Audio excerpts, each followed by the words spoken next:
1993, when I began this hospital as just a one-room clinic 21 kilometers outside our capital, Mogadishu, life was peaceful. As one of Somalia's first female gynecologists, I was well known in the area.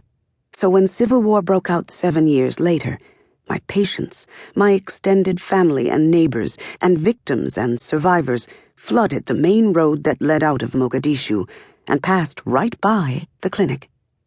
I took them in, and I gave them whatever I had: cool water, a place to sleep, a portion of our farm's harvest. Somali people have a tradition of hospitality. When a traveler comes to you, you have to give him the best of what you have.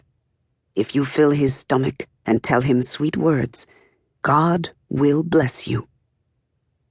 This is the story of how, after more than 20 years, these people have become my family, their huts stretching out forever, a sea of twisted branches and brightly woven mats, of unraveling rags and flapping plastic sheets. Hawa Abdi village. Today, that one-room clinic is a 400-bed hospital, and the few families in need are now tens of thousands of people who live on that hospital's surrounding land. Beneath some of their homes lies a shadow village of 10,560 people, some who died by clan warfare or indiscriminate shelling, others by disease or by hunger.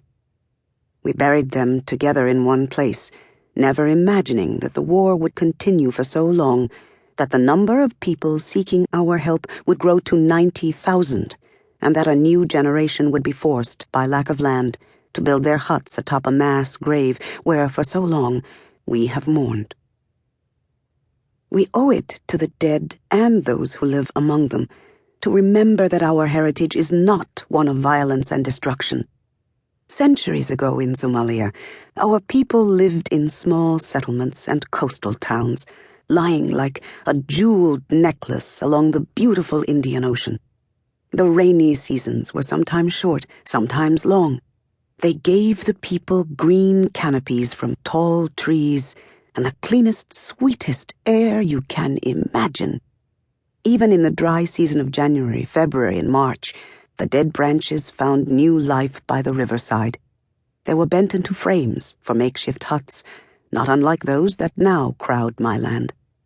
There the families stayed until the rains blew in, the people returned home for the growing season, and the cycle repeated.